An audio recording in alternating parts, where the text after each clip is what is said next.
తెలంగాణ తొలి CM KCR MLA camp ఆఫీస్పై దాడిని తీవ్రంగా ఖండించారు ఎమ్మెల్యే మాధవరం కృష్ణారావు.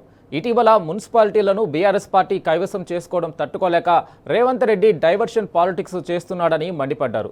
తెలంగాణ రాష్ట్ర సాధకుడు 10 ఏళ్లు రాష్ట్రాన్ని అభివృద్ధి పదంలో తీసుకెళ్లిన ఘనత కేసీఆర్దని గుర్తు చేశారు. మరోవైపు శేర్లింగంపల్లి నియోజకవర్గం అభివృద్ధి జరగట్లేదని ప్రశ్నిస్తే అక్రమ కేసులు పెట్టి బీఆర్ఎస్ నాయకులను ఇబ్బందులు పెట్టడం సిగ్గుచేటని ఆగ్రహం వ్యక్తం చేశారు.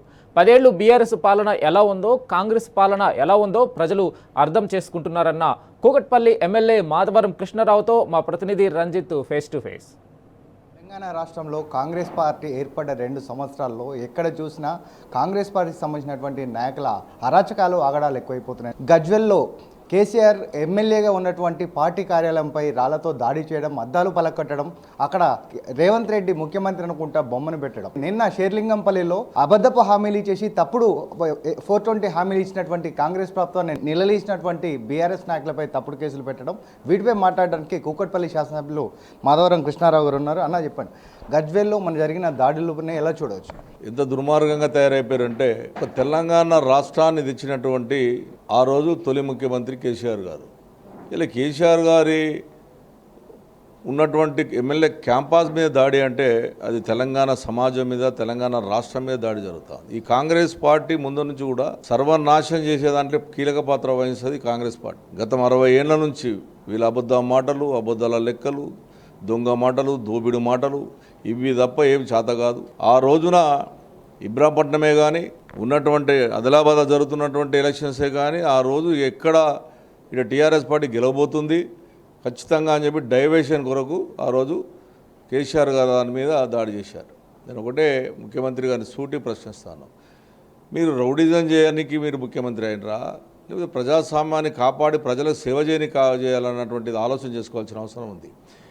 ఆ రోజు 10 సంవత్సరాలు తెలంగాణ రాష్ట్రం ఏర్పడిన తర్వాత ఆంధ్ర ప్రాంత ప్రజలు అనేటువంటి వాళ్ళు ఈ తెలంగాణ రాష్ట్రం వస్తే తెలంగాణ ప్రజలు వచ్చి మా మీద ఏ రకంగా దాడులు చేస్తారో, మనం ఏ రకంగా ఇబ్బంది పెడుతున్నారని భయభ్రాంతులైనటువంటి సమయంలో వాళ్ళను కన్నుకు రెప్పగా కాపాడి 10 సంవత్సరాలు ఒక్కొక్క మనిషి దగ్గర కూడా పోకుండా తెలంగాణ బిడ్డలం మేము అనే విధంగా వాళ్ళందరూ కూడా గర్వంగా చెప్పే విధంగా కూడా ఈ రాష్ట్రాన్ని పరిపాలించిన వ్యక్తి కేసీఆర్ గారు. అటువంటి కేసీఆర్ను పట్టుకొని పోయి దాడి చేయడం అంటే ఇంకోటి తెలియాలి కాంగ్రెస్ పార్టీ కార్యకర్తలు చాలా ముఖ్యంగా. రౌడీజం, గుండాయిజం కొత్త ఏం కాదు, మాకు మేము తలుచుకుంటే మీరు ఒక్కడు ఉండడు. క్యాంప్ ఆఫీస్ అంటే ఎమ్మెల్యే క్యాంప్ ఆఫీస్ అనేది ఏంటి, అది ఇల్లది. మా ఎమ్మెల్యేకు ఉన్నటువంటి హక్కు ఎమ్మెల్యే ఉన్నంత వరకు మాకుంటుంది, రేపు ఇంకోటి ఎమ్మెల్యే ఇంకొని పోతుంది. కాబట్టి అందులో ఎమ్మెల్యే ఉపయోగించుకోవడానికి ఎమ్మెల్యే ఎవరు ఫోటో పెట్టుకోవచ్చు, ఎవరినైనా వేసుకుంటాం. మా నాయకుడి పేరు మీద మా నాయకుడి పేరు ఖచ్చితంగా పెట్టుకుంటాం. నీ అయ్యా జాగిరా, మేము ఎమ్మెల్యే, మా ప్రజలు మనం గెలిపించుకున్నారు, ఆ క్యాంప్ ఆఫీస్ మాది. అది మీరు ఈ ఫోటో తీసి ఫోటోలు పెట్టి మీరు ఫోటోలే మారుతుండొచ్చు,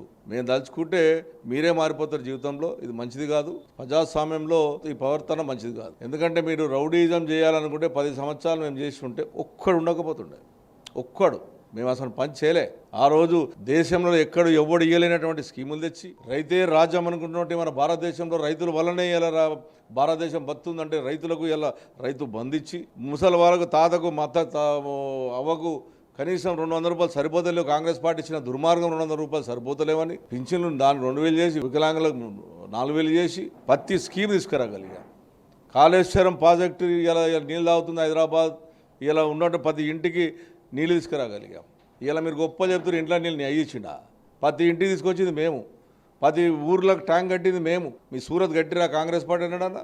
60 సంవత్సరాలు పరిపాలించిన మోకాలకు గ్రేవిగాలు కట్టించినాం, ట్యాంకులు కట్టించినాం, రైతులకు ఉంటే రైతు సంఘాలు పెట్టడానికి బిల్డింగ్లు కట్టించినాం, డబల్ బెడ్రూమ్లు ఇచ్చినాం. నిన్న వస్తే కూలూరులో పోయి మొత్తం మనం కాల్ చేయండి, మేము కలర్లు వేస్తాం అని చెప్పి, మీకు ఇల్లు ఉంది, జాగుంది అని చెప్పి తప్పుడు మాటలు చెప్పుకుంటా వాళ్ళు భయబాంధులు చేసుడు. ఒక్క టన్నా హైదరాబాద్లో డబుల్ బెడ్రూమ్ కట్టారా? మా డబుల్ బెడ్రూమ్ తప్ప మేము కట్టిన 1,00,000 కట్టప్ప. కాబట్టి మీరు ప్రవర్తన మార్చుకోండి. ఇలా కేసీఆర్ మీద చేసినటువంటి దాడి మీరు ఖచ్చితంగా ప్రజలు మీకు ఖచ్చితంగా పతనం స్టార్ట్ అయింది. కేసీఆర్ని ముట్టుకున్నోడు ఎవడు బాగుపడడు, ఇది రాసుకోండి. మీకు మీ మంచితనం మేము ప్రజల పక్షాన నిలబడికి ప్రజలకు మంచి జరగాలంటే, మంచి చేద్దామంటే స్వాగతం పలికేటటువంటి వ్యక్తులు మేము. దుర్మార్గమైన విషయంలో మీరు ప్రవర్తిస్తే ఇంకొంది, ఇంకా 2 ఏళ్ళు మీరు పోలీసు వాళ్ళు ప్రేక్షక పాత్ర వహిస్తూ ఉన్నారు. నేను డీజీపీ గారిని కొడుతూ ఉన్నాను, ఇది మంచిది కాదు, సమాజంలో ఇది మంచిది కాదు. పోలీస్ ఆఫీసర్ అన్నవారు అందరు వాళ్ళు ఉండాలి. అంతేగాని మేము రౌడీజం చేస్తాం చూసి కూర్చుంటామంటే ప్రజలు క్షమించరు. ఇది ప్రజాస్వామ్యమైనటువంటి భారతదేశం, ఇది పాకిస్తాన్ కూడా కాదు. ఇది మన దేశంకు ఒక గౌరవం ఉంది, మన రాష్ట్రానికి ఒక గౌరవం ఉంది, ప్రజలంటే ఒక గొప్పతనం ఉంది. ప్రజలు ఎన్నుకోబడ్డటువంటి ఎమ్మెల్యేలము, ప్రజలు ఎన్నుకోబడ్డటువంటి ముఖ్యమంత్రి. మీకు గౌరవం ఇస్తాం, మాకు కూడా గౌరవం కావాలి. మీరు దాడులు చేస్తామంటే మేము కూడా దాడులు స్టార్ట్ చేసామంటే మీరు తట్టుకోలేదు. మీరు పోలీసు వాళ్ళు లేకుండా రండి, దాడులకు చూస్తాం, మీ సంగతి అంటే చూపెడతాం. షేర్లింగంపల్లిలో అభివృద్ధి అనేది ఎక్కడ లేకపోవడము, దోమలు, చెరువులలో గుర్రబడెక్క, ఇవన్నీ సమస్యల మీద ప్రశ్నిస్తుంటే వాళ్ళపైన దాడులు చేయడము, వాళ్ళతో పాటు కూడా అక్రమ కేసులు పెట్టడం, దాన్ని ఎలా చూడవచ్చు? హైదరాబాద్ నగరంలో దోమల గురించి ఎంతమంది బాధపడుతున్నారు, ఎంతమంది పిల్లలకు డెంగీ వస్తుంది, ఎంతమంది పిల్లలకు ఇబ్బంది పడుతున్నారు అనేది ఒక్కసారి తెలుసుకోమనండి. 2.5 ఏళ్ళైంది గుర్రండెక్క తీయక దోమలతోని బాధపడుతున్నటువంటి ప్రతి కాలనీలో సుమారు 50 యంత్రాలు ఉన్నటువంటి బిల్డింగ్, 30 యంత్రాల ఉన్న బిల్డింగ్, 20 యంత్రాల ఉన్న బిల్డింగ్లో కూడా దోమలు ఉన్నాయంటే వీళ్ళ ప్రవర్తన ఏ రకంగా ఉంది అనేది ఆలోచన చేసుకోవాలి. గుర్రం డెక్క తీయరు, రోడ్లు సాఫ్ చేయరు, రోడ్ల చెత్త తీయరు. ఆ రోజు తడి చెత్త పొడి చెత్త తెచ్చింది మేము, ఇంటింటికి ఆటోలు పంపించింది మేము, ఇంటింటికి 2 డబ్బాలు తడి చెత్త పొడి చెత్త డబ్బాలు ఇచ్చింది మేము, దళిత బంధు పెట్టి దళిత బిడ్డలకు బండ్లు ఇచ్చి, హైదరాబాద్ నగరంలో దళిత బిడ్డలకు బండ్లు ఇచ్చి సిల్టు దీమని చెప్పి ఇచ్చిన బండ్లు 150 బండ్లు ఇచ్చింది మేము, 33 బ్రిడ్జులు కట్టింది మేము, మేడ్చల్ జిల్లాలో 1900 కోట్లు పెట్టి ఇంటింటికి నీళ్ళు ఇచ్చింది మేము. ఇవన్నీ కూడా చెప్పుకుంటే మా చరిత్ర చాలా ఎక్కువ ఉంది. ప్రజలు గమనించాలని చూస్తూ ఉన్నారు. మీరు తప్పుడు మాటలు, మా గవర్నమెంట్ ఉంది, మేమే చేస్తాం, మేము చేస్తేనే అవుతుంది, మాకు ఓటు వేస్తేనే మేము చేస్తామంటే మీరు ఎన్ని రోజులు చేస్తారో చేయండి నాయన. ఇటువంటి వాళ్ళు చాలామంది వచ్చిపోయిన కొట్టుకోపోయారు. ఇట్లా లింగంపల్లిలో వాళ్ళు మెసేజ్ పెట్టారు, రోడ్డు బాగాలేదని మా రవి యాదవ్ పెట్టాడు. మా రవి యాదవ్ పెట్టినప్పుడు సాల్వ్ చేయాలి కానీ మా ఎమ్మెల్యేని తిడతావా? అసలు నీ ఎమ్మెల్యే గారిని గెలిపించింది ఓడు మా రవి యాదవ్, మా కార్యకర్తలు. నీ ఎమ్మెల్యే కానీ దొంగ ఎమ్మెల్యేను మా కార్యకర్తలు గెలిపించారు, అక్కడ ప్రజలు గెలిపించారు. నిన్ను అడిగే హక్కు ప్రశ్న ఎవరికైనా ఉందంటే టీఆర్ఎస్ పార్టీ కార్యకర్తలకు ఉంది మిస్టర్ గాంధీ. నీ కాంగ్రెస్ వల్ల గెలవలేను, ఇలా మా కార్యకర్తలను ఇబ్బంది పెడుతున్నావు బిడ్డ, నీ సంగతి ఏంటో తెలుస్తాం మేము కూడా. ఇది అంటే ప్రశ్నించే వాళ్ళపైన కేసులు పెట్టడం. షేర్లింగంపల్లిలో అభివృద్ధి లేక దోమలతో ఇబ్బందులు పడుతున్నటువంటి ప్రజల సమస్యలను బయటికి తీసుకొచ్చి సోషల్ మీడియా వేదికగా పెడితే వాళ్ళపైన అక్రమ కేసులు పెట్టడం, ఇబ్బందులు పెట్టడం.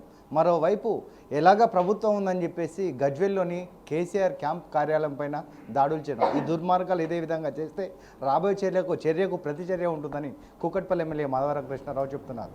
కెమెరామెన్ షోతో రంజిత్ టీనిస్, హైదరాబాద్.